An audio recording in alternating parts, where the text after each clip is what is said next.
Muito bem, pessoal. No vídeo passado, falamos bastante sobre os motores de passo.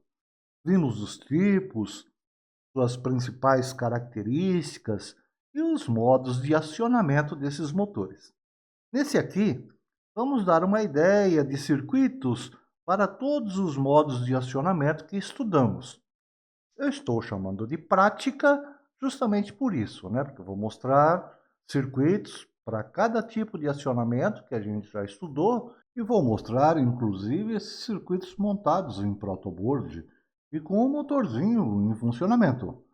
Se não todos, mas pelo menos um de cada tipo, um para o acionamento no modo unipolar e outro para o acionamento no modo bipolar.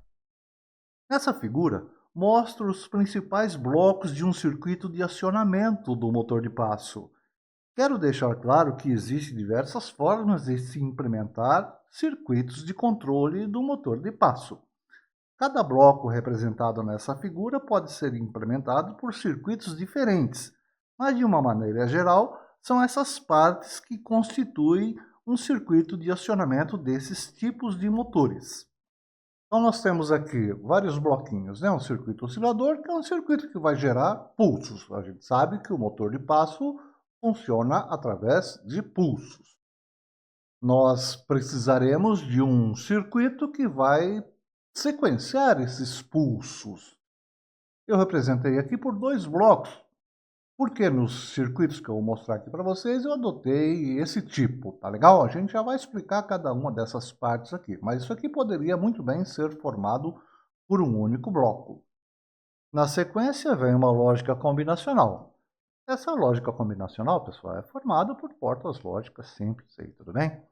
É aqui nessa lógica combinacional que a gente vai definir se o motor vai funcionar de forma unipolar ou bipolar, assim como qual será o tipo de acionamento, né? Se de acionamento em passo completo de uma fase, acionamento em passo completo de duas fases ou o acionamento em meio passo. Depois que a gente fez isso aí, a gente precisa de drivers, né?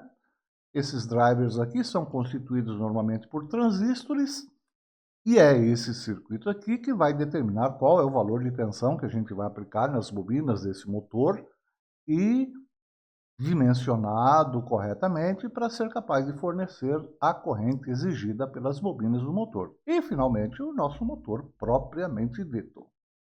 Então, assim, de uma maneira geral, são essas as partes que constituem um circuito para o acionamento de um motor de passo. Eu não quero com isso afirmar, né, que com esse circuito, com essa linha de raciocínio que eu vou mostrar aqui para vocês, seja a melhor solução, tá? Ou que tenha o melhor custo-benefício. É simplesmente uma forma de vermos como funciona cada etapa do circuito. Como eu já disse, existem formas diferentes de se implementar circuitos para essas etapas. Como sabemos, o giro do motor de passo se dá pela aplicação de pulsos elétricos aplicados de forma sequencial em suas bobinas de campo. Pois bem, esses pulsos são gerados por esse primeiro bloco oscilador aqui. Ó. Pode ser qualquer circuito gerador de pulsos, de preferência que gere pulsos quadrados e que permita o controle da frequência desses pulsos, pois, como sabemos, a frequência desses pulsos é que definirá a velocidade do motor. No nosso caso, vamos usar esse simples multivibrador astável com o CI 555. Ao montar, poderá ser necessária uma adequação dos resistores, potenciômetros e capacitores, de acordo com o tipo de motor a ser usado, principalmente do seu passo. Com esses valores mostrados no diagrama, conseguiremos uma faixa de frequência variando de aproximadamente 1 a 1000 Hz, o que vai atender uma boa gama de motores de passo de 1,8 graus. Pelo menos atendeu bem aos que tenho e vou usar aqui nesse vídeo, tudo bem? Com uma frequência máxima de 1000 Hz, conseguiremos no motor com passo de 1,8 graus uma velocidade máxima de 300 rotações por minuto, quando acionado em passo completo, tudo bem? Muito bem. De posse desses pulsos, né, gerados aqui no circuito oscilador, que acabamos de mostrar, nós precisamos agora implementar um circuito que, ao receber esses pulsos, tem em sua saída uma quantidade de bits que serão ativados sequencialmente para o acionamento do motor. E essa quantidade de bits vai depender do modo de acionamento. Esse circuito, né, pessoal, que vai fazer esse sequenciamento de pulsos, eu aqui nos circuitos que eu vou mostrar para vocês, ele é constituído por dois blocos, tá vendo? Um contador e um decodificador. Já vamos, na sequência, destrinchar um pouco melhor esse circuito sequenciador de pulsos aqui, tá bom? Vejam bem, para o acionamento unipolar em passo completo de uma fase ou passo completo de duas fases, esse circuito precisa ter 4 bits de saída. Circuito sequenciador, tá bom? Porque veja bem, tanto aqui no passo completo de uma fase, quanto aqui no passo completo de duas fases, eu tenho 4 momentos, né? Olha, 4 instantes, tanto aqui quanto aqui. Então, isso significa que o nosso circuito sequenciador precisa ter 4 bits de saída. A cada hora, 1 bit por vez é que estará ativo e de forma sequencial. Já no acionamento em meio passo, eu tenho 8 instantes, né? Então, o meu circuito sequenciador precisa ter 8 bits de saída, mas sempre 1 bit de cada vez, sendo ativo por vez e de forma sequencial. Ah, professor, mas eu estou vendo que aqui no acionamento em passo completo de duas fases e no acionamento em meio passo, tem momentos em que eu tenho mais do que uma saída por vez ativas. Sim, mas isso não é feito no circuito sequenciador. A ativação de mais de uma saída por vez a gente vai fazer na lógica combinacional. O circuito sequencial só vai me proporcionar isso aqui. Para esses dois tipos de acionamento aqui em passo completo, eu preciso 4 bits de saída, sendo que sempre vai ter um de cada vez ativos, por vez, seja na ordem natural ou na ordem inversa. A gente vai ver já já como fazer isso. E aqui no de meio passo, esse meu circuito sequenciador vai precisar ter 8 bits de saída, sempre um de cada vez sendo ativo, seja na ordem natural ou na ordem inversa. Se a gente observar direitinho, a gente vai ver que a gente vai precisar de exatamente a mesma coisa para o acionamento bipolar.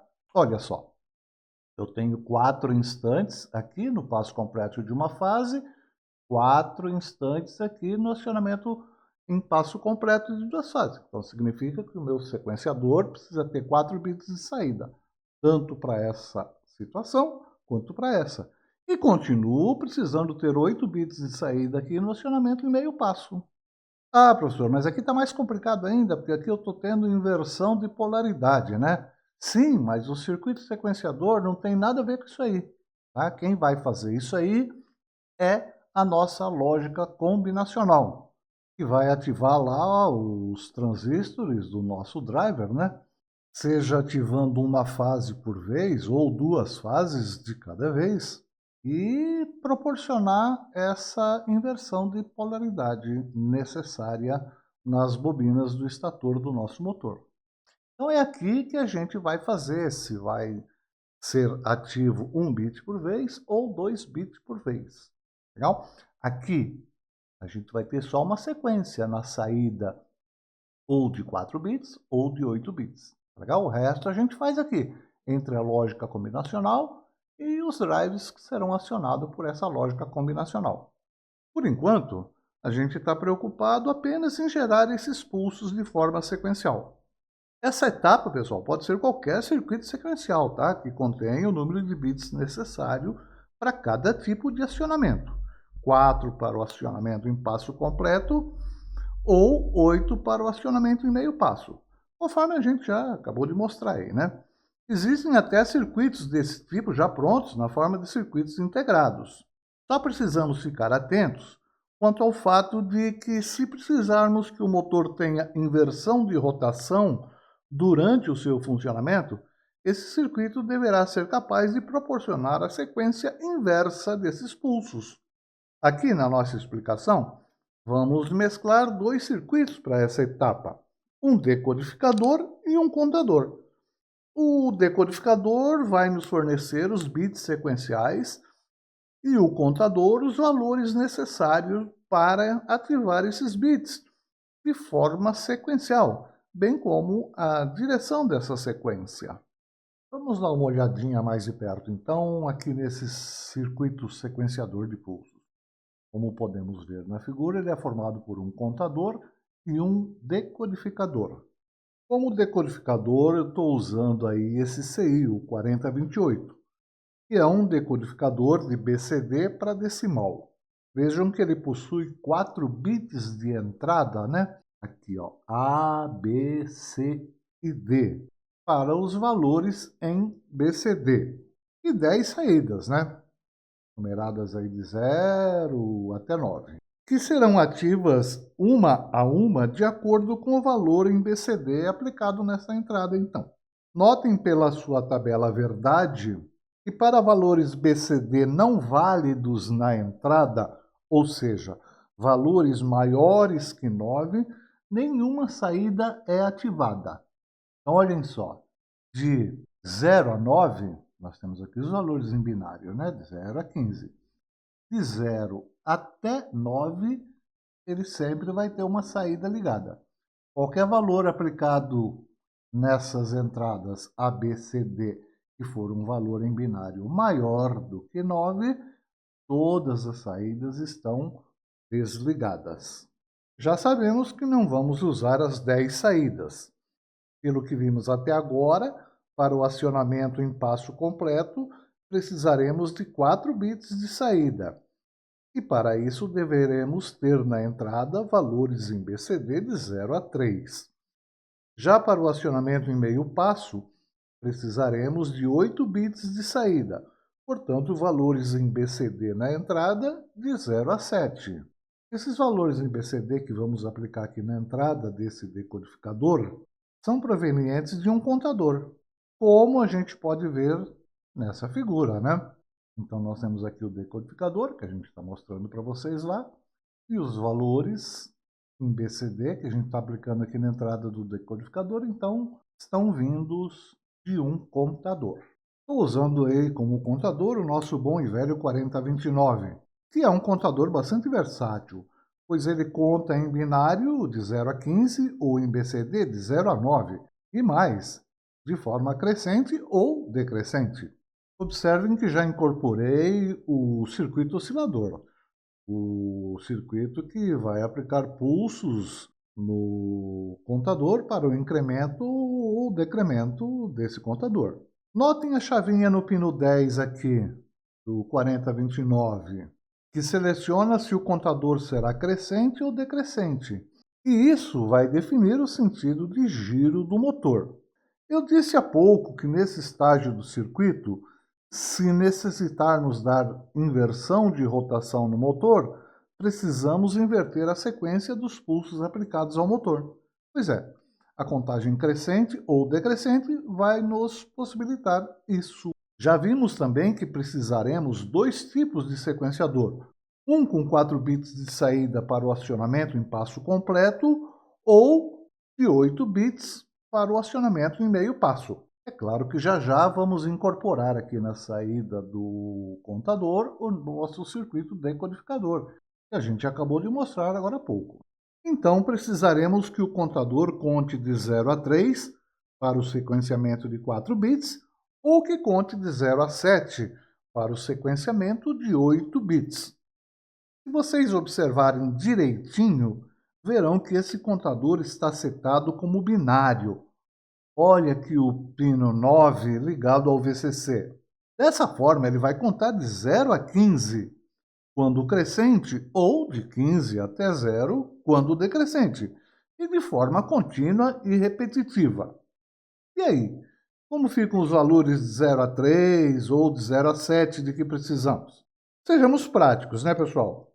Vamos conseguir esses valores sem precisar dar reset no contador nos valores desejados. Vejamos. Se pegarmos somente os dois bits menos significativos, olha só, A e B da saída do contador, teremos num ciclo completo de contagem, ou seja, de 0 a 15, 4 vezes o valor de 0 a 3, tanto o crescente como o decrescente. Olha só, olha a tabelinha, o nosso contador faz isso, né? Se eu ficar aplicando pulsos contínuos aqui na entrada de pulsos, aqui no pino 15, ele vai contar de 0 a 15, do jeito que ele está setado aqui, né?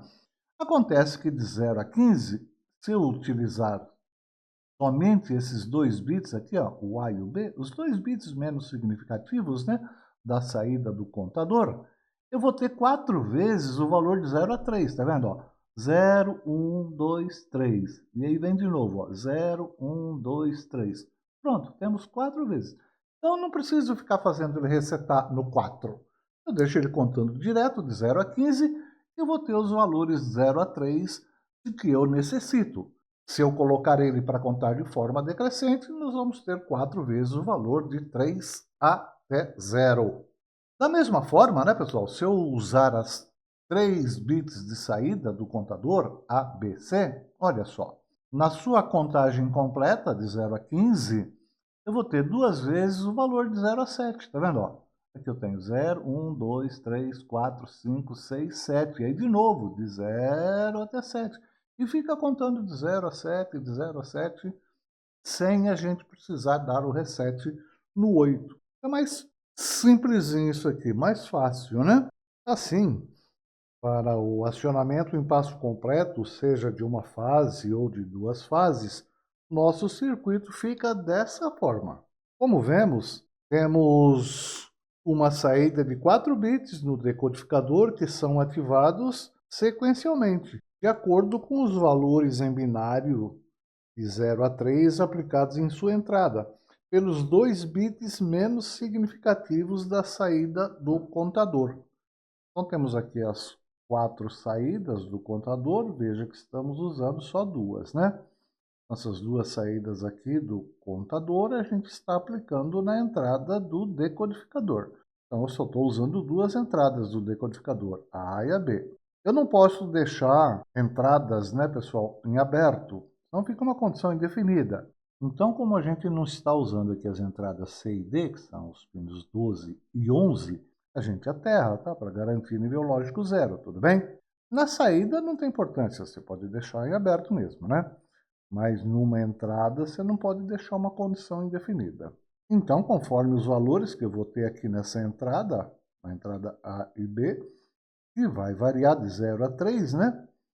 Eu vou ativar uma saída dessa por vez. Então, se eu tiver 0 em binário aqui na entrada, vai ligar a saída 0. Se eu tiver 1, vai ligar a saída 1. Se eu tiver 2 aqui em binário, vai ligar a saída 2. E se eu tiver 3, vai ligar a saída 3. Como esses valores ficam se repetindo ao longo do tempo, eu fico tendo essas saídas aqui sendo ativas sequencialmente e de forma repetitiva. Para o acionamento em meio passo, usamos 3 bits de saída do contador, né? Como a gente mostrou agora há pouco aí para vocês, que nos fornece então valores de 0 a 7. Se eu estou usando 3 saídas do contador, eu vou usar 3 entradas do decodificador. A quarta entrada, a D, que a gente não usa, não pode ficar aberta, então a gente deixa ela aterrada. Eu garanto o nível lógico 0 nessa entrada.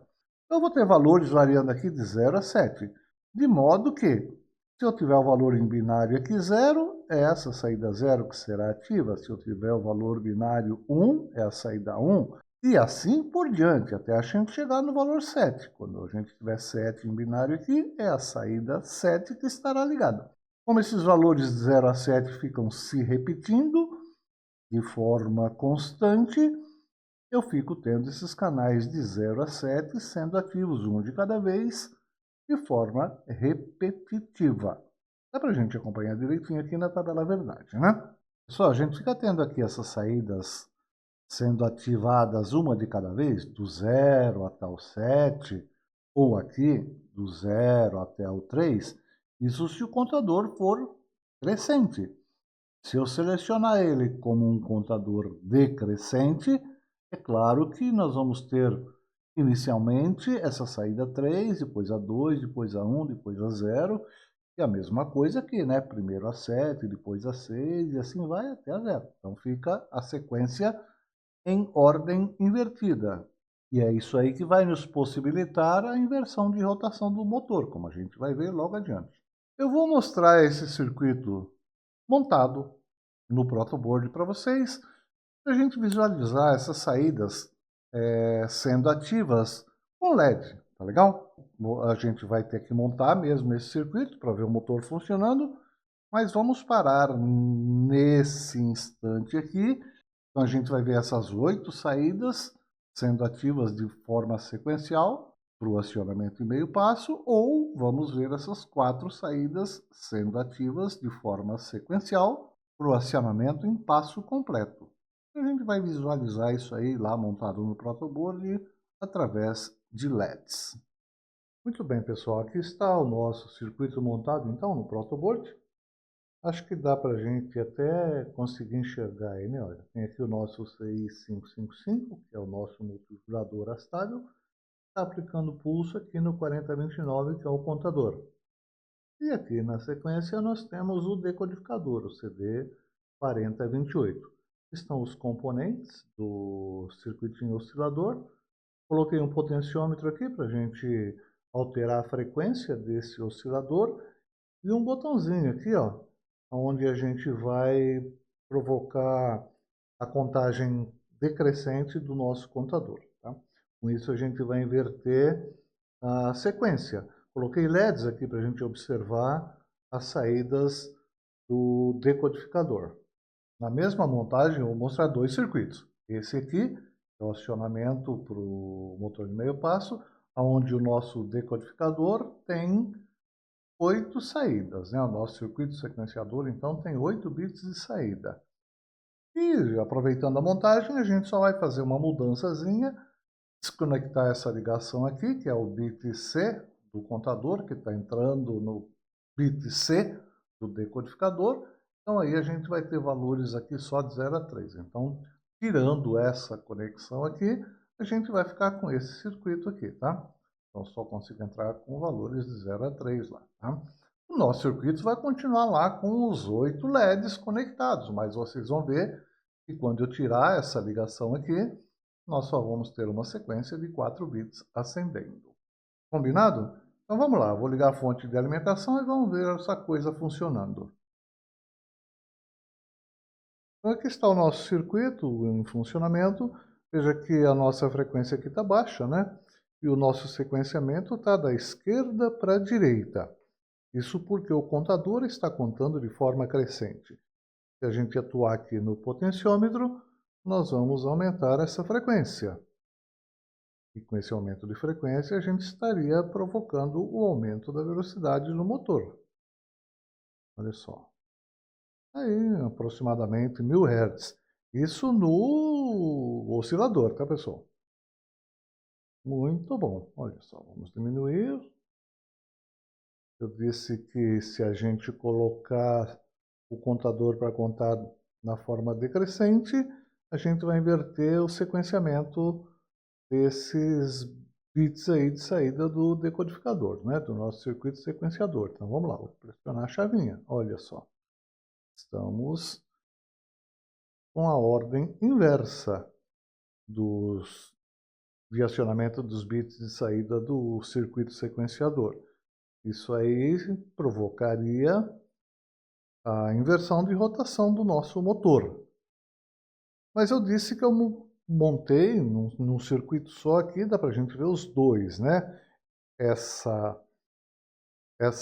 sequência com 8 bits ou a sequência com 4 bits. Para fazer a sequência com 4 bits, a gente precisa aplicar no decodificador, então, valores de 0 a 3. Então, para isso, eu vou desconectar esse fiozinho aqui, ó, que é o bit C da saída do contador. Olha lá, pronto. Nós temos só 4 bits de saída agora. O nosso sequenciador agora é de 4 bits. O circuito é o mesmo, né? Simplesmente, ao invés de eu entrar com valores de 0 a 7, No decodificador está entrando com valores de 0 a 3, mas continua tudo igualzinho. Aumento a frequência, inverto o sentido dessa sequência, normal. Se a gente voltar a fazer essa ligação, outra coisa, né, pessoal? Lembra que eu comentei com vocês que eu não posso abrir isso aqui e deixar essa entrada do decodificador em aberto, né? Para isso eu coloquei aqui um resistor de pull down. Isso significa que a hora que eu desconecto esse fio aqui, ó, esse pino de entrada aqui do decodificador está ligado ao terra através do resistor. Vamos voltar aqui com a ligação? Ele vai voltar a ser de 8 bits novamente, né? Pronto. E a mesma coisa eu fiz aqui para a chavinha, né, pessoal? Vocês estão vendo que tem 2 resistores a mais aqui, né? Esse resistor aqui também é um resistor, no caso aqui, um resistor também de pull-up para a nossa chavinha. Quando a chavinha está aberta, eu estou aplicando o nível alto no pino do contador e faz com que ele conte de forma crescente. Quando eu apertar a chavinha, aí eu vou estar aplicando o terra, né, o 0 volt, aí ele conta de forma decrescente. Ok? É simples, né? E olha só, a partir de agora a gente está pronto, né, para acionar o motor. Porque o circuito é esse. Até esse ponto, o circuito é exatamente igual. Ou eu vou ter um circuito com um sequenciador de 4 bits para o acionamento de uma fase ou de 2 fases, ou vou ter um sequenciamento de 8 bits para o acionamento em meio passo. Tá legal? E outra, seja para a ligação unipolar ou para a ligação bipolar.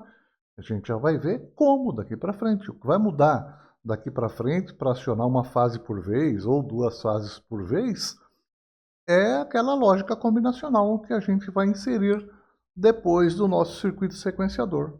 A partir de agora, pessoal, vou mostrar circuitos completos, né? Que fazem todos os acionamentos que estudamos aí no vídeo anterior. Vimos lá vários acionamentos, né? Acionamento em passo completo de uma fase, acionamento em passo completo de 2 fases, o acionamento em meio passo, e isso tanto para a ligação unipolar quanto para a ligação bipolar.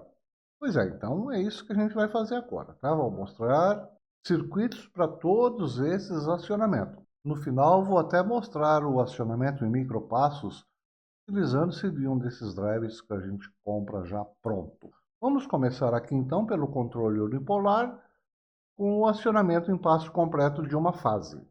Então, olha só, pessoal. Até aqui é o que a gente acabou de ver agora, não é isso? A gente até mostrou o circuitinho funcionando com LEDs ligados aqui nessas saídas. Agora, essas saídas já vão ativar os transistores, que são os drivers que a gente mostra para vocês aqui nesse diagrama de blocos. Por que que a gente precisa desses drivers? Porque a saída, pessoal, dos circuitos integrados não são capazes de fornecer a corrente necessária solicitada pelas bobinas do nosso motor, tá bom? Outra coisa que pode ser necessário, dependendo do circuito, como a gente vai ver, é essa lógica combinacional aqui, tá certo? É uma lógica de controle. E ela vai ser constituída de portas lógicas.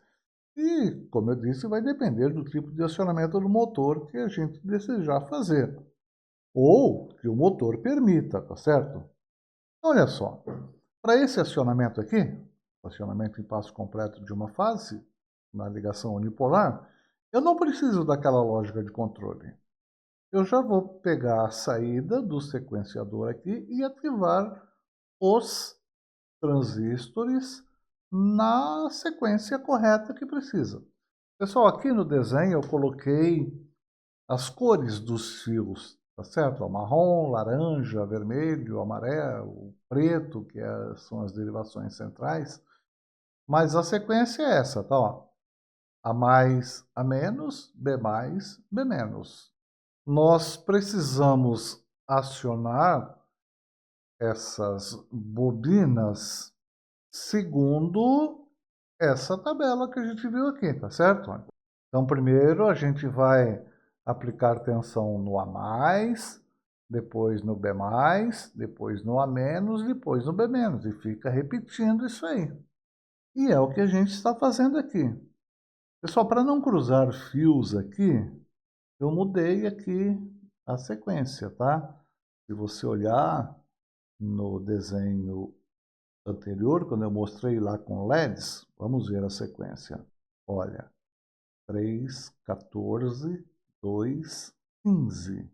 E aqui está 3, 2, 14, 15. Isso significa que o primeiro que vai ser ligado é o pino 3, depois o 14, depois o 2, depois o 15. Olha, quando ligar o 3, eu vou estar chaveando esse transistor aqui, então eu energizei o A mais. Depois, na sequência, é ativo esse bit aqui, né, ó, do pino 14. E vai chavear esse transistor aqui e vou energizar o B+. Depois é o 2, que vai energizar o A-. E por último é o 15, que vai energizar o B-. E aí tudo se repete. Então fica energizando esse, depois esse, depois esse, depois esse. Isso de forma contínua e repetitiva. A propósito, pessoal, eu optei por usar aqui os transistores do tipo MOSFET, canal N, tá bom? Como está representado aqui na figura. Mas nada impede o uso de transistores bipolares.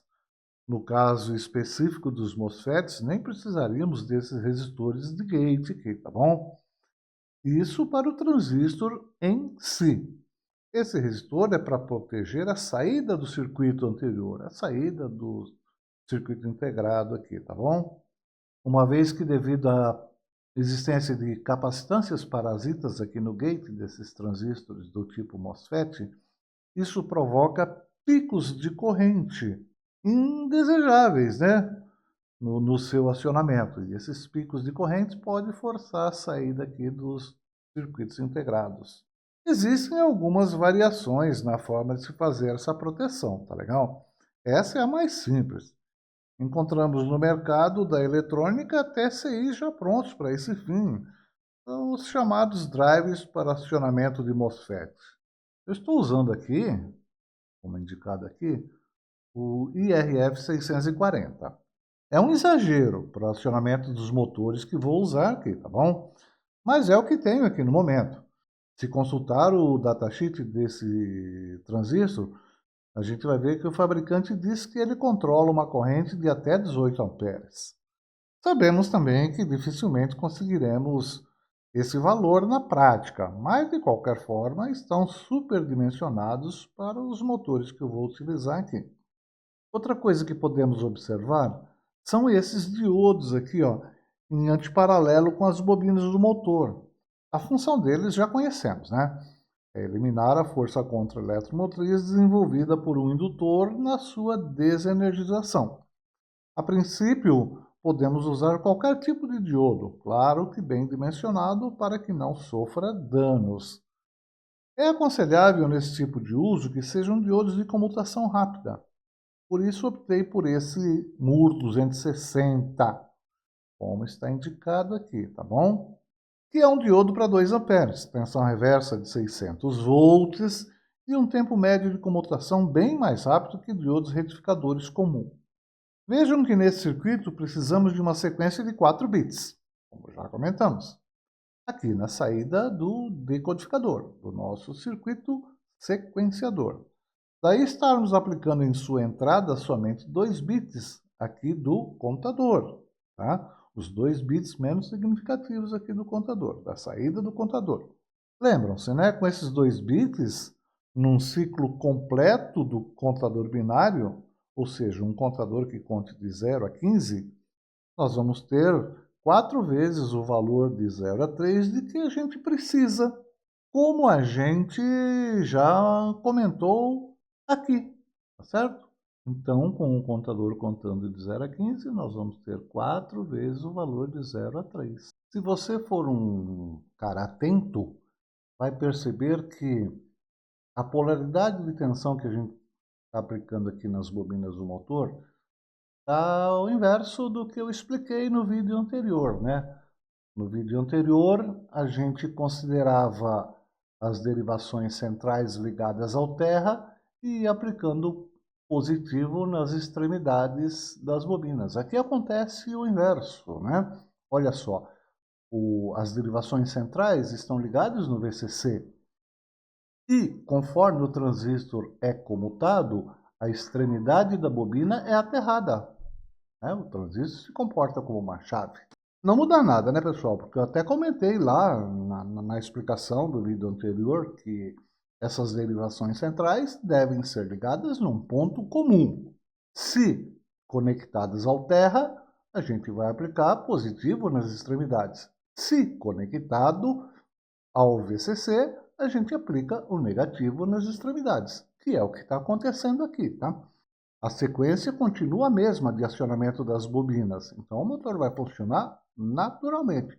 A única coisa que acontece é que eu tenho sentido inverso de corrente em cada uma das bobinas aqui, consequentemente a inversão do polo magnético. Mas em termos de funcionamento, tanto faz. Isso aconteceu aqui devido ao funcionamento como um todo do nosso circuito, tá bom? Uma outra coisa que deve ser levada em consideração é o seguinte. Olha, os motores que eu tenho aqui são motores para 12 volts. E eu estou usando aqui circuitos integrados que funcionam com 12 volts. Então, eu tenho a mesma alimentação aqui, ó, tanto para as bobinas do motor, quanto para o circuito de controle, quanto para os circuitos integrados.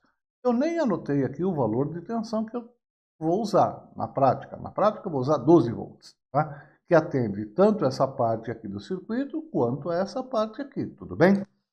Mas pode acontecer de eu estar trabalhando, por exemplo, com motor de 24 volts. Aí eu não poderia fazer isso aqui, né? Eu teria que interromper isso aqui, ó, e essa parte aqui do circuito ser alimentada com o valor de tensão correta para o motor. Aqui vai depender da família lógica de CIs que você estiver utilizando.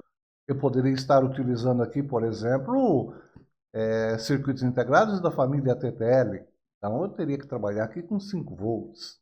Ou, mesmo que eu estivesse usando circuitos integrados da família CMOS, mas da família rápida, que também trabalha com tensões aí da ordem de 5 volts, eu teria que separar, né, a tensão da parte controlada, a parte de potência, digamos assim, né, da tensão do circuito de controle. Aqui para nós não vai ter problema, porque eu estou usando motores cuja tensão das bobinas é de 12 volts, e eu estou utilizando esses CIs da família CMOS aqui, padrão, que trabalham com tensões aí da ordem de 5 a 15 volts. A mesma coisa o 555, né, trabalha com faixas de tensão dessa mesma ordem. Esse circuito eu vou completar ele aí no protoboard, vamos conectar o motor e vamos ver o motor funcionando, tudo bem? Vamos lá então.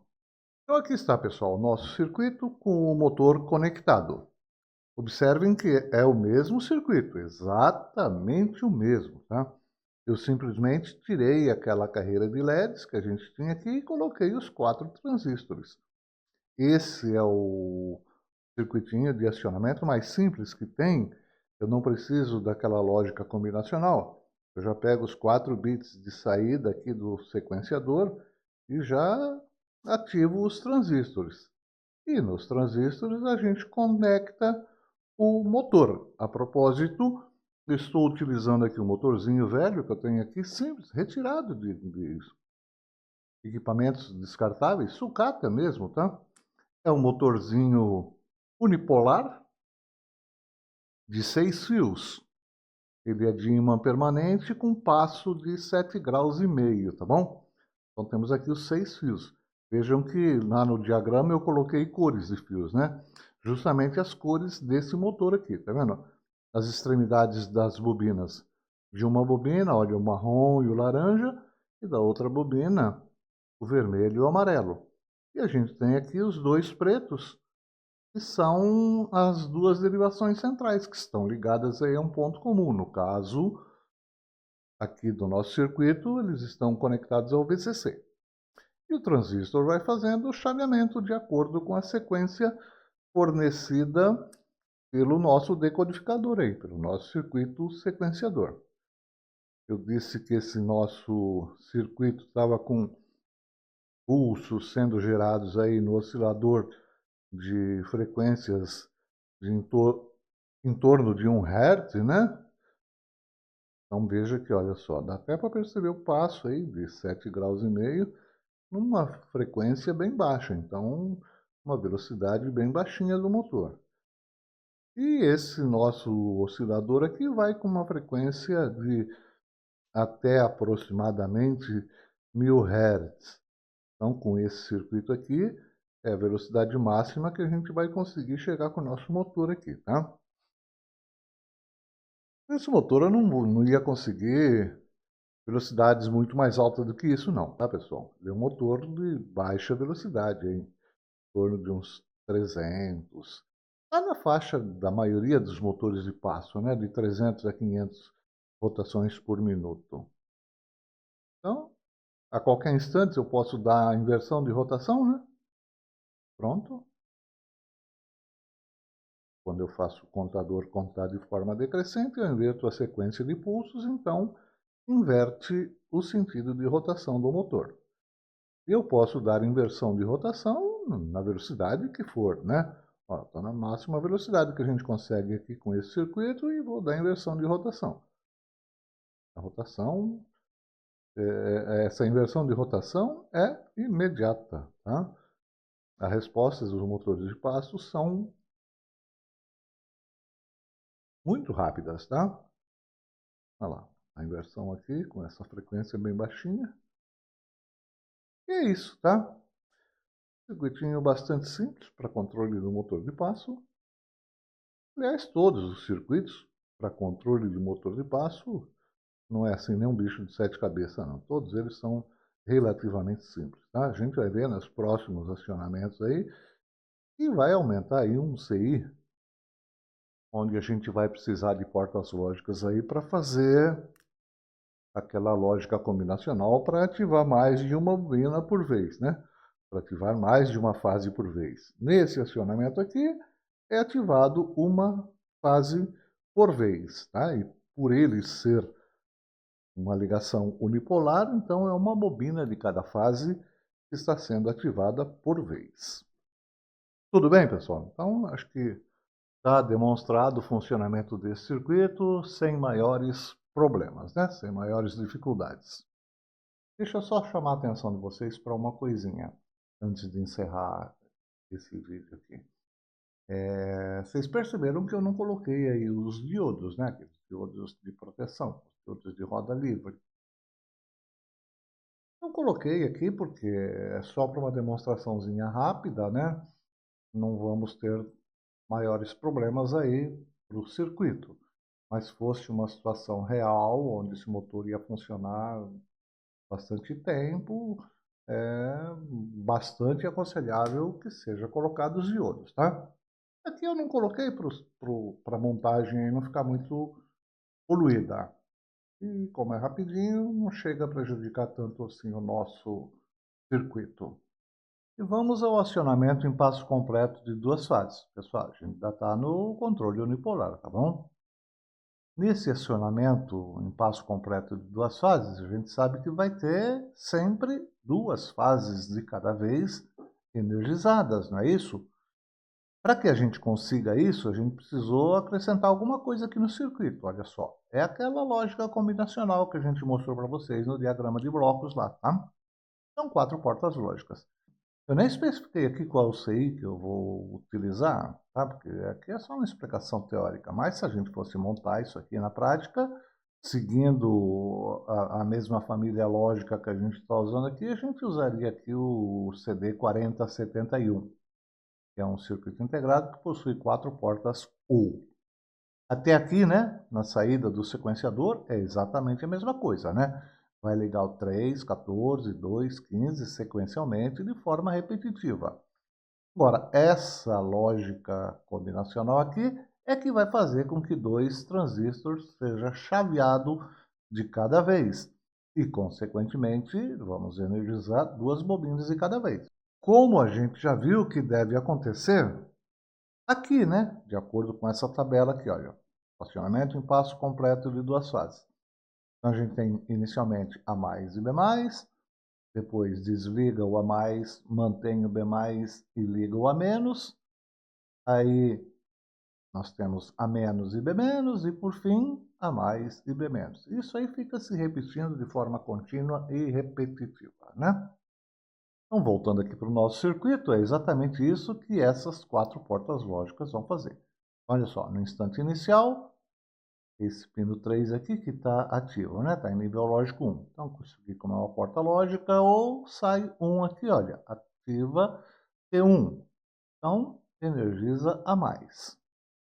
Ao mesmo tempo, olha, esse pino 3 está vindo aqui nessa outra porta lógica, então temos nível lógico 1 aqui na saída, está ativando esse transistor aqui, está energizando aqui o vermelho, que é o B+. Então, nesse instante, nós temos A mais e B+. No instante seguinte, desliga o pino 3, liga o pino 14. Olha só, pino 14, continuo com o B+, energizado, só que agora vai energizar, olha só, está entrando nessa porta U aqui, está vindo aqui, olha só. Está fechando esse transistor aqui, está energizando o A menos. Então, nesse instante, nós temos A menos e B mais. No instante seguinte, é o pino 2 que vai para nível lógico 1. Então, olha só. Eu tenho um na saída dessa porta U aqui, ó, continua o A menos energizado, só que vai ser energizado também, olha, saindo um aqui, o A menos. Então, nesse instante aqui, nós temos A menos e B menos. No instante seguinte, vai para nível lógico 1, esse pino aqui, essa saída, o pino 15, né? Então, eu continuo tendo aqui, ó, esse transistor chaveado, continuo tendo aqui o B- energizado, só que ao mesmo tempo, olha só, tá vindo aqui para cima, voltou a ligar o A mais. E aí fica repetindo isso aí, tá? Então, acrescentamos aí somente um circuito integrado para fazer essa lógica combinacional e fazer esse acionamento em passo completo de duas fases, onde a gente tem duas fases por vez sendo energizado. Vou usar aquele mesmo motorzinho, continuo tendo o mesmo passo, né, pessoal? Seria se em passo completo de uma fase o seu deslocamento angular era 7 graus e meio, com esse aqui também vai continuar sendo 7 graus e meio, tá bom? A única coisa que a gente não pode se esquecer é que pelo fato de ser uma ligação unipolar, a gente tem sempre uma bobina de cada fase sendo energizada por vez. Então tá aqui, né, pessoal, o circuitinho alterado. Simplesmente eu acrescentei esse outro CI aqui, que tem quatro portas lógicas ou, onde a gente está fazendo aquela lógica combinacional para acionar duas fases por vez. Antes da gente ver o motorzinho rodando, porque lá a gente só vai ver o motor girando mesmo, e para ver o motor girando, tanto faz ser uma fase como duas fases, né? Então, não vamos perceber diferença em termos de giro do motor. Eu coloquei LEDs aqui para a gente observar, né? Cada LED desse aí seria uma extremidade de uma bobina que estaria sendo ligado por vez, né? Então veja que nós realmente vamos ter sempre duas bobinas acionadas por vez. Eu não deixei assim uma sequência da esquerda para a direita ou da direita para a esquerda, porque eu deixei aí na sequência que realmente as bobinas serão energizadas, né? Então esse aqui seria o A mais e aqui o A menos. Aqui o B mais e aqui o B menos. Certo? Então, é nessa sequência que as bobinas do motor serão energizadas. Agora eu vou tirar esses LEDs aí, conectar o motorzinho e vamos ver o motorzinho rodando. Aqui está, pessoal, nosso motor funcionando com o acionamento em passo completo de 2 fases. Mesmo motor, né? Dá para perceber no visual aí que ele está realmente mantendo o mesmo passo, né? 7,5 graus. Para isso, então, como a gente já falou, precisamos acrescentar um 6 aqui. Eu estou usando o 4071, que são 4 portas ou, como a gente viu agora mesmo lá com os LEDs funcionando. Vamos alterar a velocidade dele, aumentar.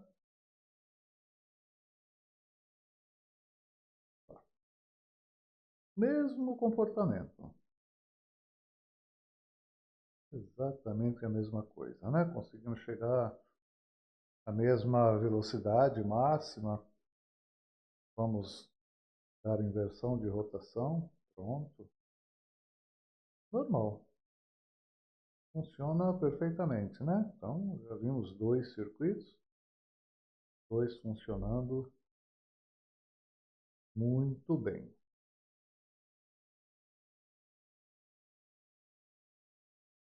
A única coisa que vale a pena lembrar é que com essa ligação, né, com esse tipo de acionamento, passo completo de 2 fases, o motor desenvolve um torque maior, né? Porque a gente sempre vai ter 2 fases por vez energizada.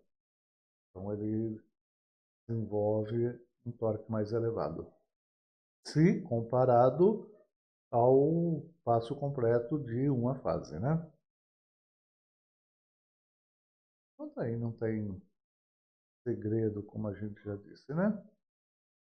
Funciona muito bem, legal. E para finalizarmos aí o controle unipolar, vamos ver aí o acionamento em meio passo. Veja que para o acionamento em meio passo, o nosso sequenciador aqui precisa ter 8 bits de saída. Para que eu tenha esses 8 bits aqui de saída, eu voltei a ativar essa ligação aqui, né? O bit C da saída do contador com a entrada do decodificador. Muito bem. A gente sabe muito bem que nesse acionamento em meio passo, ora eu tenho uma fase energizada, ora eu tenho 2 fases. E fica se alternando, né? Uma fase, 2 fases, uma fase, 2 fases, até o fim e repetindo. Para que isso aconteça, eu preciso então ter o nosso sequenciador aí com 8 bits de saída, e cada bit desse de saída que estiver ligado ou ativo, a minha lógica combinacional é que vai fazer isso aqui, né? O que vai ser ligado lá na saída. Essa lógica combinacional aqui, associado a essa sequência que a gente tem aqui, que vai fazer com que seja ligado ora um transistor, ora 2 transistores, ora um transistor, ora 2 transistores. Aqui, para a gente ter 8 portas lógicas, a gente vai utilizar 2 circuitos integrados, tá legal? Se eu estiver utilizando os 6 da mesma família, que eu já estou utilizando aqui nos estágios anteriores, eu vou utilizar aqui 2 6 40 71. Esse 4071 é um circuito integrado da família CMOS que possui 4 portas ou de 2 entradas. Eu não especifiquei aqui, eu sei que eu estou utilizando, nem tampouco a pinagem das portas lógicas aqui, tudo bem? Mas isso não importa, né? Basta você dar uma pesquisadinha aí no datasheet do circuito integrado e outra, você pode usar um outro circuito integrado, desde que tenha 4 portas ou, tudo bem.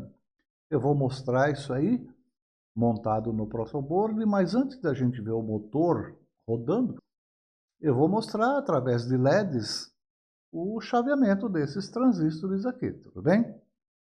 Então aqui está.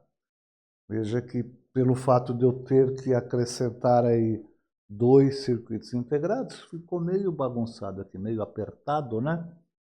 Então até desisti de ficar fazendo as ligações aí em ângulo, bonitinho, tá? Eu fui fazendo a ligação correta, é claro, né? Mas fica meio zoado aí, meio bagunçado. Mas funcionando perfeitamente, né? Dá para perceber, apesar de estar um pouquinho rápido aqui, que ora é um transistor que está chaveado, ora são dois. Então fica alternando. Um, dois, um, dois. Claro que na ordem correta, né? A gente acionar as fases do motor na sequência correta para provocar o giro do motor. Mas sempre é um ou dois, um ou dois. E agora eu vou substituir esses LEDs aí pelos transistores e conectar o motor. E aqui está o nosso motor em funcionamento. Dá até para perceber, né, pessoal, aí no visual, que ele está com um passo menor, né? Só com a metade do passo do que a gente estava vendo nos dois acionamentos anteriores, né? Afinal, esse aqui é um acionamento em meio passo. Então veja que o circuito, apesar de mais complexo, né? Ele funciona bonitinho, normal. Vamos aumentar aqui a velocidade. Veja que a gente percebe até uma rotação mais suave do eixo do motor, né? Com um passo menor, você tem um giro assim mais suave, o deslocamento angular é menor, então fica mais até mais preciso, né? Porque eu vou precisar de muito mais passos para dar uma volta completa. Estamos na velocidade máxima do nosso motor. Diminuir um pouco aqui.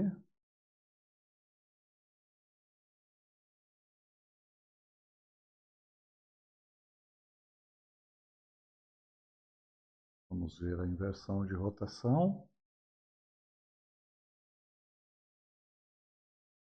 Pronto.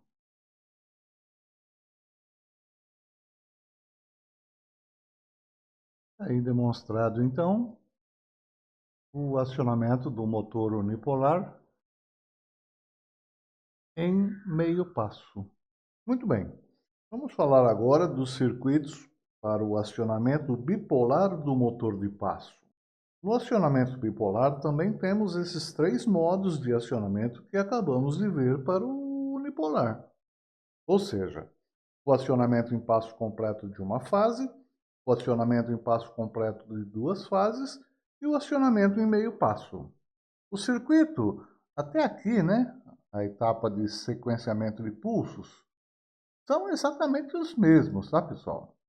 Então, até esse ponto aqui, né, pessoal, que é a saída do sequenciador, tanto faz ser o controle unipolar como o bipolar, que os circuitos serão os mesmos. Vamos comparar, né, o controle unipolar com o controle bipolar, para a gente ver que, de fato, até a saída do sequenciador é o mesmo circuito. Aqui no controle unipolar, para o acionamento em passo completo de uma fase, o meu circuito sequenciador lá precisa ter 4 bits de saída, né? A cada bit que for ativado na saída desse sequenciador, nós teremos essas fases acionadas, né?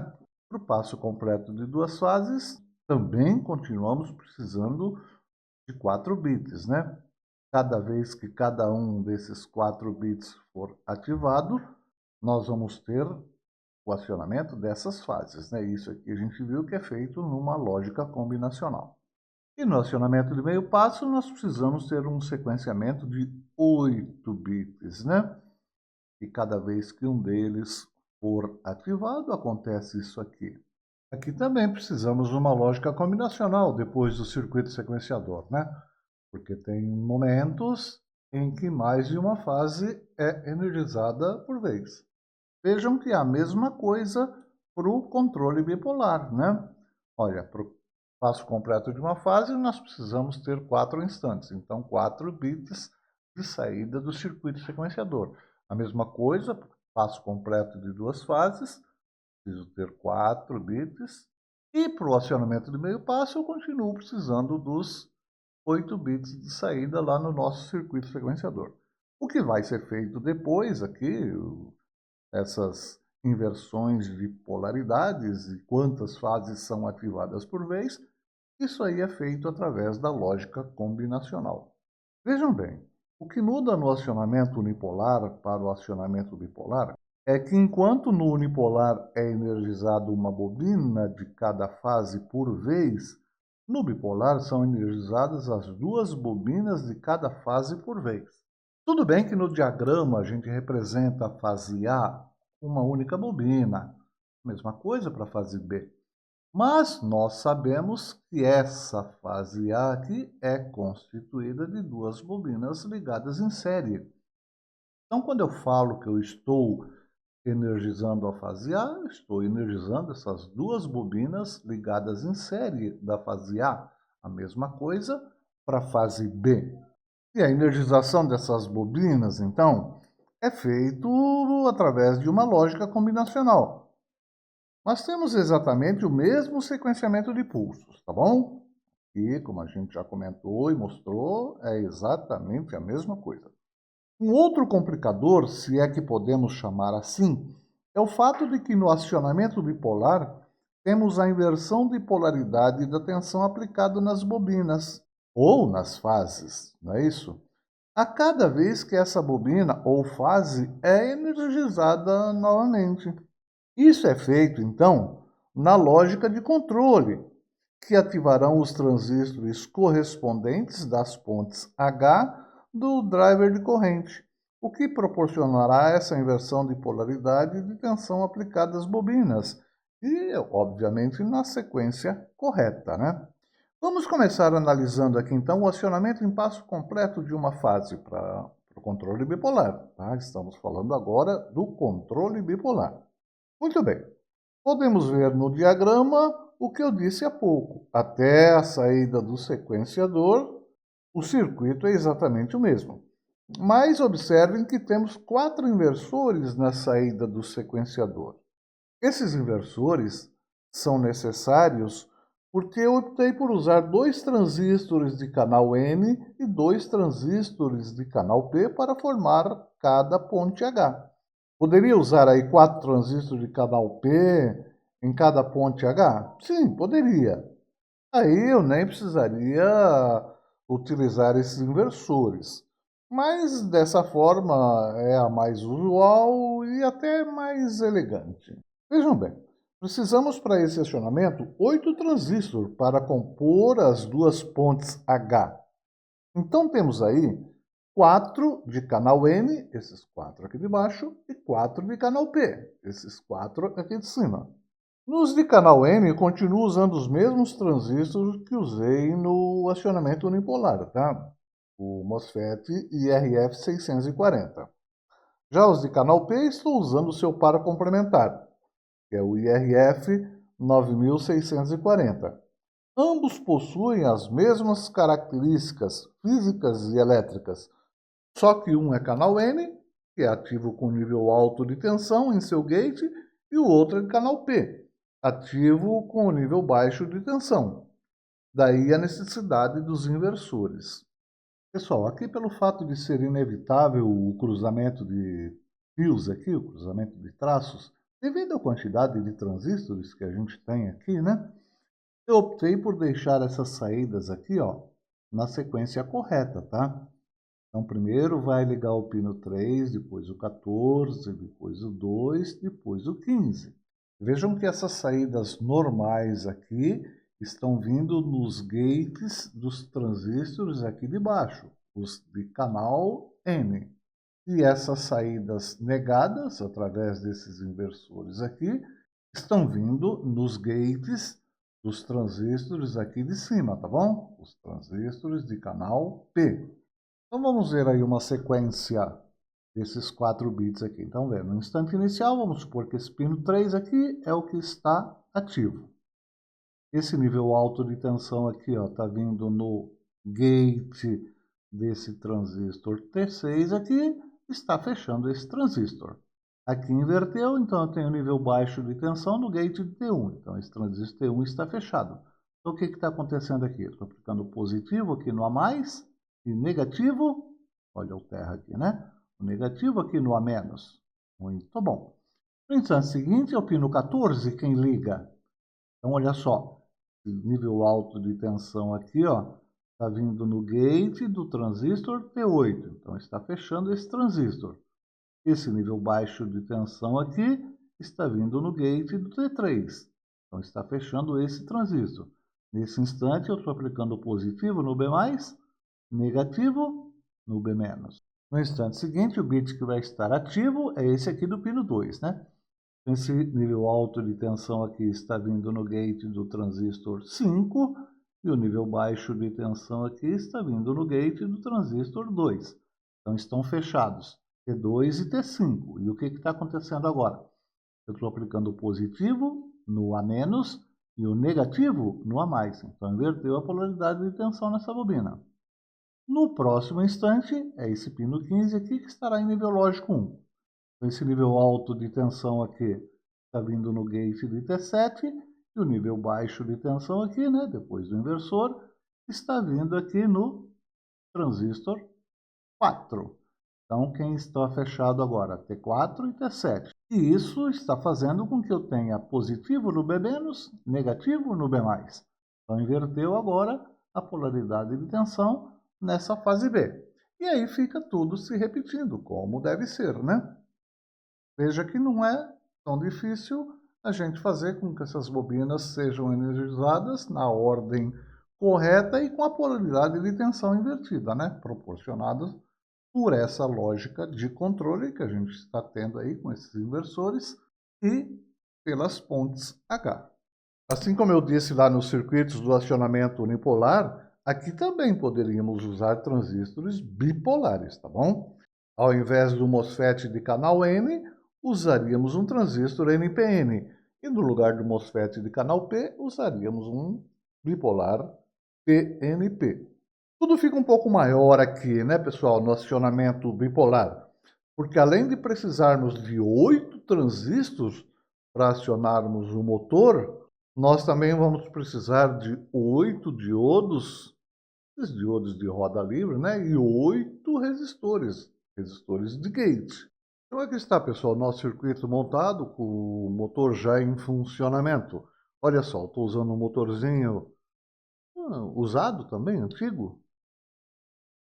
É difícil de ler a etiqueta dele aí, mas está escrito que é da Seagate, tá?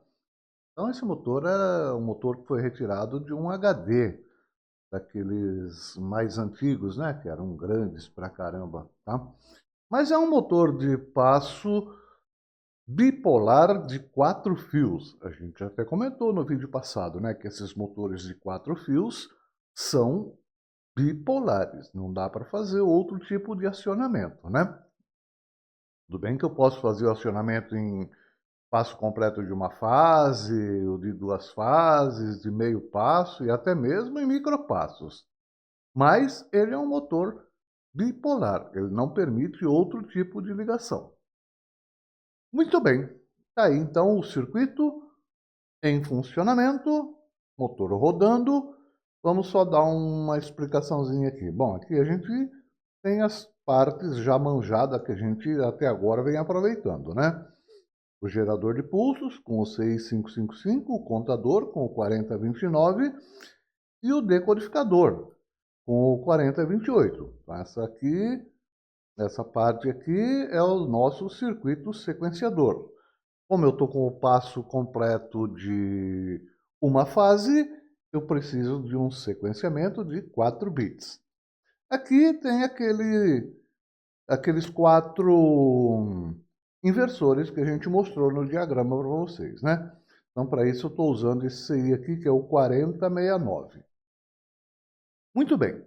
Aqui tem os 4 transistores que formam a ponte H para ativar a fase A, e aqui os 4 transistores formando a ponte H que controla a fase B.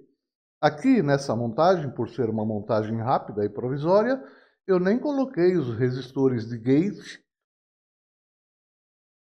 e nem tampouco os diodos de roda livre, né? Os diodos de proteção aí contra a força contra a eletromotriz, tá? Não prejudica esses componentes que eu omiti, não prejudicam o funcionamento do transistor. Eles servem como proteção para os circuitos anteriores, né, para a saída dos circuitos integrados. Então tá lá, funcionamento bonitinho, fazendo tudo aquilo que um motor de passo deve fazer. Vou dar inversão de rotação. Pronto, olha lá, inversão de rotação feita. Controle de velocidade. Vou diminuir. Veja que a rotação dele é bastante suave, né, pessoal? Porque o passo é bastante pequeno, né? Passo de 1,8 graus. Então, ele tem, assim, uma rotação do eixo bastante suave, tá? E pronto aí, ó. Velocidade um pouco mais alta. Daria para conseguir uma velocidade um pouco maior nesse motor, tá? Bastaria eu trabalhar aqui com os componentes do circuito oscilador, tá bom? Então tá lá, vamos dar reversão mais uma vez. E é isso, tá? Uma montagem já um pouco maior, mas mesmo assim ainda é um circuito relativamente simples, não é isso? Vemos agora o circuito para o acionamento bipolar desse motor de passo. Vou continuar utilizando o mesmo motorzinho, tá? Só que agora o acionamento em passo completo de duas fases. Não muda muita coisa, não é mesmo? A não ser que, pelo fato de nesse acionamento termos duas fases energizadas por vez, a lógica de controle também, além dos inversores para controle dos transistores de canal P, possui também essas portas OU, mostradas aqui no diagrama, que ativarão as duas fases por vez e na sequência correta, né? Então, se a gente comparar o circuito anterior com esse aqui, a única coisa que mudou foi o acréscimo dessas quatro portas OU, que fazem a lógica combinacional, então, para acionar duas fases de cada vez, como a gente já sabe que deve ser, não é isso? Aqui no para essas quatro portas lógicas ou aqui eu vou utilizar o circuito integrado 4071, ok? Vamos ver esse circuito montado, então, e em funcionamento, tá? Vamos ver lá o motorzinho rodando novamente. Vejam que por ser um acionamento em passo completo, só que agora é duas fases, né? Eu continuo tendo aqui na saída do nosso circuito sequenciador uma sequência com 4 bits, tá bom? Então aqui está, pessoal, o nosso motorzinho de novo. Como a gente já sabe, é um motor bipolar de 4 fios. Motor de duas fases, né? Sendo controlado aí na ligação bipolar em passo completo de duas fases. Em termos de funcionamento, assim, a gente não percebe nada de diferente, né? O motor continua girando do mesmo jeito, né? Mas dá para ver que o circuito está diferente. Eu tive até que deslocar os transistores aqui para baixo porque está aumentando o número de CIs aqui, né? Além desses três aqui que a gente vem usando, que formam o circuito sequenciador, o circuito gerador de pulso, nós temos agora esse CI aqui, o 4071, que são quatro portas OU, e mais o 4069 aqui, que são os quatro inversores, tá? E tá aí o funcionamento normal do motor, sem segredo, tá? Vamos dar reversão. Tudo bem. Vamos reduzir um pouco a velocidade. Pronto. Vamos dar reversão nessa velocidade também, que fica mais nítido, né? E pronto. O motorzinho rodando aí bastante suave, né? Porque ele tem um passo de 1,8 graus, é tranquilo, né? Essa rotação bastante suave. Veja que o passo é bem pequenininho mesmo, né? A gente perceber aí. Tá certo, pessoal? Então, só vai aumentando aí o tamanho do circuito, né? A quantidade de componentes de circuitos integrados. Aqui eu continuo sem os diodos de proteção e sem os resistores de gate, tá, pessoal? Porque, como eu já disse, é aquela montagem rapidinha, só para a gente ver mesmo o motor funcionando nesse tipo de acionamento. Tá certo? E vamos para o último acionamento da ligação bipolar, né? Que é o acionamento em meio passo. Vamos lá dar uma olhadinha nele então. Então, aí o circuito do controle de um motor bipolar com acionamento em meio passo.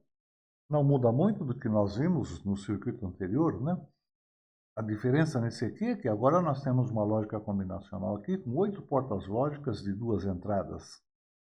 Isso implica em a gente ter que utilizar na montagem do circuito 2 circuitos integrados que contenham essas 4 portas lógicas de 2 entradas cada um. Então lá na prática você vai ver que a gente vai estar usando lá 2 circuitos integrados, os 4071. Como essa lógica combinacional é mais complexa, e por que ela é mais complexa? Porque nós vamos ter 8 instantes, né? Por isso que o nosso circuito sequenciador aqui tem 8 bits de saída. Porque, ora, é ativo só uma fase, no instante seguinte, 2 fases. Depois volta a ser ativado uma fase, depois 2 fases, e assim fica sucessivamente de forma repetitiva, tá? Como a gente já viu nessa tabela aqui, não é isso, pessoal? Eu tenho 8 instantes, por isso que o nosso circuito sequenciador tem 8 bits, né? E a cada bit de saída do sequenciador que é ativado, a lógica combinacional vai fazer essas ligações aqui. A lógica combinacional juntamente com as pontes H lá, formado pelos transistores que a gente está usando como drivers, né? Eu preciso de uma sequência aqui de 8 bits e uma lógica combinacional aqui, com 8 portas lógicas, para proporcionar essas 8 combinações aí. Legal? Vamos dar uma olhada no circuito montado e funcionando. E aqui está esse circuitinho que a gente acabou de ver, montado e já com o motor em funcionamento, né? Então a gente está tendo aí o controle bipolar. Estou utilizando aqui o mesmo motorzinho de 4 fios, né? E com acionamento em meio passo. Tranquilo, né? Olha, o funcionamento do motor, como a gente viu lá no circuitinho, não tem maiores segredos. Só fica um pouco maior, né? Tem bastante circuitos integrados aí, olha só. Estou dando inversão de rotação. Vou diminuir a velocidade. Esse motor é um motor com passo de 1,8. Então, como ele está sendo acionado em meio passo, o passo que ele está desenvolvendo aí, que o motor está desenvolvendo, realmente é bem pequenininho, né? 0,9. Veja que é quase que imperceptível o seu movimento, né? Tudo bem, pessoal? Tranquilo, né? Os circuitos vão ficando um pouco maiores, um pouco mais complexos. Conforme a gente viu, a gente veio assim num crescendo, né? E chegamos a esse aqui. Mas a gente viu que é absolutamente tranquilo a gente fazer o controle desses motores de passo, tá bom? Mostramos aí 6 circuitos e comprovamos o funcionamento dos 6. Eu comentei com vocês no vídeo anterior que é possível em alguns motores, né, que são classificados como motor unipolar, fazer o seu acionamento bipolar, principalmente se for aqueles motores de 6 fios, que é um dos motores que a gente utilizou aqui, né? Eu vou mostrar isso para vocês em funcionamento e como se faz. Aqui está, pessoal, o nosso motor unipolar de 6 fios, sendo utilizado como um motor bipolar. Estou fazendo nele aí o acionamento bipolar, é o mesmo circuito que a gente viu agora com o motorzinho de 4 fios, né? Como que a gente fez isso? Eu simplesmente desprezei os 2 fios das derivações centrais, tá vendo? Então a gente está usando só a extremidade das bobinas. Dessa forma a gente transformou o motor de 6 fios no motor de 4 fios. E a gente faz o acionamento normal. Esse motor aqui é aquele mesmo motor que a gente usou lá no quando eu expliquei e mostrei aqui para vocês o acionamento unipolar, né? Ele é um motor de 7 graus e meio. O seu passo é 7 graus e meio. Mas o nosso circuito aqui é de acionamento em meio passo, né?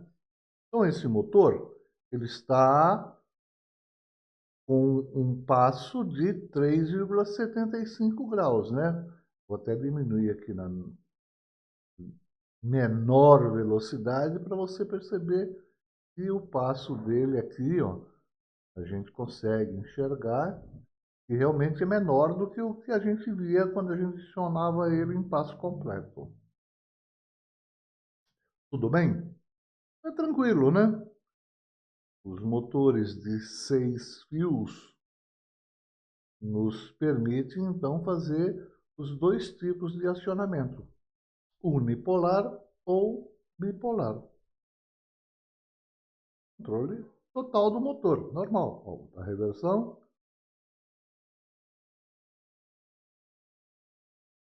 Está aí, tranquilamente, né? Com isso eu termino aqui esses circuitos montados, né?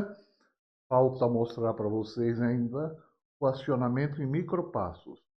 Mas é um circuito assim muito complexo para montar em protoboard, né? Então, para isso a gente vai se utilizar de um driver já adquirido pronto. Esse aqui, o TB6600. Pessoal, que fique claro que eu não quero dizer para vocês, e nem sei, né? Se esse aqui é o melhor ou o pior, não tenho a classificação dele quanto a praticidade, confiabilidade, preço, nada disso, tá? Eu vou mostrar e vou trabalhar em cima desse aqui, porque é o que eu tenho. Se você der uma pesquisadinha aí na internet, você vai encontrar uma infinidade de tipos e modelos de drivers para controle de motor de passo. Olha só, digitei aqui driver para motor de passo, olha só a quantidade que ele me retorna.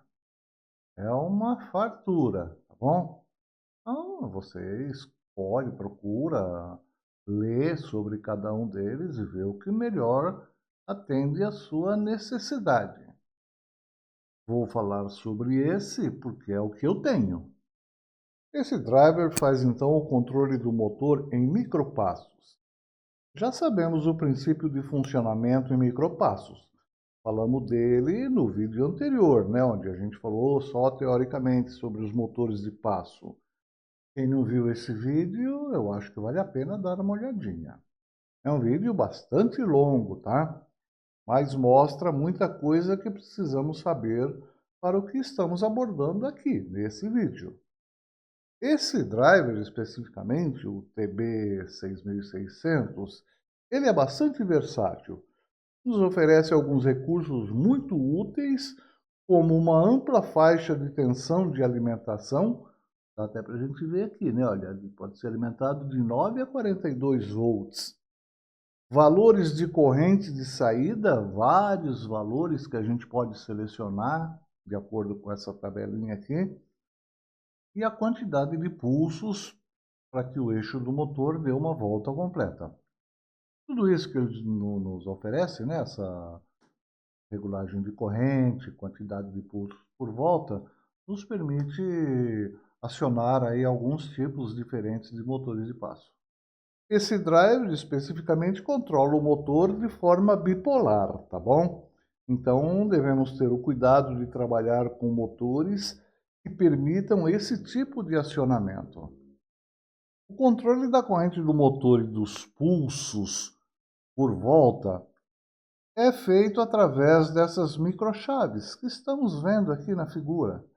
Vejam que podemos controlar motores com correntes desde 0,5 até 3 amperes e meio. Isso a gente pode observar aqui nessas tabelas, tá, pessoal? E aplicar desde 200 até 6.400 pulsos por volta. o que no motor com passo nativo de 1,8 graus proporciona passos desde 1,8 até 0,056 graus. Apesar de poder ser alimentado com tensões de 9 a 42 volts, seu circuito de controle deve ser de apenas 5 volts em todas as entradas. Ele até especifica aqui, tá vendo? Na entrada de habilitação, na entrada do sentido de direção do motor e dos pulsos que serão aplicados para fazer o motor girar. Tem bastante literatura e artigos na internet sobre esse driver, mas quase que na totalidade mostram seu controle com microcontrolador, principalmente com o Arduino, tá bom? É claro que não precisamos demonstrar seu funcionamento usando isso. A gente vai simplesmente montar aí um circuitinho gerador de pulso e chavinhas para a gente aplicar pulsos aqui para fazer o motor girar e controlar a direção ou habilitar ou desabilitar o driver, tá legal? Eu até coloquei aqui em vermelho que isso deve ser em 5 volts. É bastante simples a ligação dele. Ele tem essas três entradas, a de habilitação, a de controle do sentido de giro e a entrada de pulsos. As saídas aqui para o motor, veja que ele só possui 4, né? A mais, A menos, B mais, B menos. Então, ligação bipolar. E a entrada de alimentação, onde a gente pode trabalhar com tensões desde 9 a 42 volts. Tá legal? E eu vou mostrar isso aqui em funcionamento para vocês. Um circuitinho aí montado no protoboard, que na verdade é um circuitinho gerador de pulso. E uma chavinha para controlar se ele vai rodar para a esquerda ou para a direita. Pessoal, apesar dessa fartura toda de drivers, como a gente deu uma olhadela lá na internet, né? É um monte, tá? Para escolher mesmo. Isso não quer dizer que a gente perdeu tempo vendo todos aqueles circuitos aí que eu montei no protoboard para mostrar o funcionamento. Lá é bem mais complicado, bem mais trabalhoso. Aqui com o driver já está pronto, tudo bem? Só precisa montar um circuitinho gerador de pulso. Só isso. Mas isso não quer dizer que todo mundo que usa motor de passo atualmente vai trabalhar com um driver desse. Não é isso? Não. Em muitas situações, aí, em muitas aplicações, o pessoal monta o seu circuitinho para colocar lá, faz a plaquinha de circuito impresso, bonitinha, tá? Pode até ser um tanto quanto trabalhoso de serem montados aqueles circuitos que a gente mostrou para vocês, tá? Mas nenhum bicho de sete cabeças, né? E outra coisa, pessoal, encontramos por aí no mercado da eletrônica circuitos integrados que são fabricados com o circuito completo para o controle do motor de passo num único CI, principalmente para o acionamento unipolar. Já houve uma quantidade maior desses CIs disponíveis por aí, tá bom? Hoje em dia, com o surgimento desses drivers para acionamento dos motores de passo, alguns desses CIs foram descontinuados. Mas eram, e são, né, aqueles que ainda existem por aí, bastante práticos de se trabalhar com eles, né? Porque ele já é um circuito completo, substitui tudo isso que a gente mostrou para vocês aí, montado no protoboard, tá? Precisando apenas de alguns componentes externos para fazer ele funcionar plenamente. Vamos dar uma olhadinha então nesse driver aí no... Vou ligar a câmera, mostrar para vocês. Ele controlando então um motor. Então aí está, pessoal. Nosso motor sendo controlado pelo driver. Eu estou usando aqui um motor diferente, não tinha usado esse motor ainda aqui nos vídeos, né?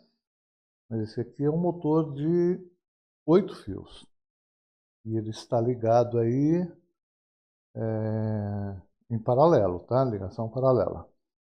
Esse motor, dos motores de passo, ele é o mais versátil, né? Porque ele permite tanto a ligação unipolar quanto a ligação bipolar. E na ligação unipolar a gente pode fazer de 5 ou 6 fios e na ligação bipolar, na ligação série ou paralelo. Tudo bem que tanto na série quanto na paralela, ele vai resultar em 4 fios para ser conectado ao driver ou qualquer circuito de acionamento. Mas tá aí, eu deixei o driver aqui configurado para 200 passos por volta, então o motor está desenvolvendo o seu passo nativo, tá? Que esse aqui é um motorzinho com passo de 1,8 graus. Coloquei a chavinha aqui para a gente inverter a rotação. Pessoal, talvez no vídeo fique meio bagunçado para a gente ver o circuitinho aí, mas isso aqui nada mais é do que um multivibrador astável, tá? Com o CI 555, com o controle da frequência de pulsos através de um potenciômetro. Essa chavinha aqui é só para a gente aplicar positivo ou negativo aqui na entrada do controle de direção, tá? Uma chavinha solta, eu estou aplicando positivo através do resistor aqui. Quando eu pressiono a chavinha, eu mando terra para cá e ele inverte a rotação, como a gente pode notar muito bem, né? Potenciômetro aqui para a gente controlar a frequência do oscilador. A gente pode atingir velocidades mais altas. Nem coloquei ele aqui na máxima velocidade que ele consegue desenvolver, tá? Está limitado pela frequência do nosso oscilador. Lembra que a gente comentou que esse driver ele pode ser alimentado com tensões de 9 a 42 volts, né? E as entradas aqui de controle tem que trabalhar com 5 volts. Por isso que eu estou trazendo a alimentação aqui, ó, uma tensão de 12 volts, que é a tensão desse motorzinho aqui, mas para o nosso circuito aqui eu preciso de 5 volts. Como eu não tenho duas fontes de alimentação, só tenho uma, eu estou aplicando esses 12 volts aqui no motor, mas aqui para o nosso circuitinho eu tenho um regulador de tensão aqui, tá? Então está entrando 12 volts nesse regulador e saindo 5. O nosso circuitinho de controle aí está trabalhando com 5 volts. Bastante simples, tá? De trabalhar com isso aqui. Como eu disse, o pessoal gosta bastante de acionar esse driver aqui através do Arduino. Mas lá, nesses materiais que você encontra na internet, o pessoal não está nem preocupado em estudar o motor de passo. O motor de passo é só um acessório para ele ver sendo controlado pelo Arduino. O objetivo dele lá é o estudo do Arduino. Tudo bem, pessoal? Então, nesses dois vídeos, no anterior e nesse, nós falamos muita coisa, né?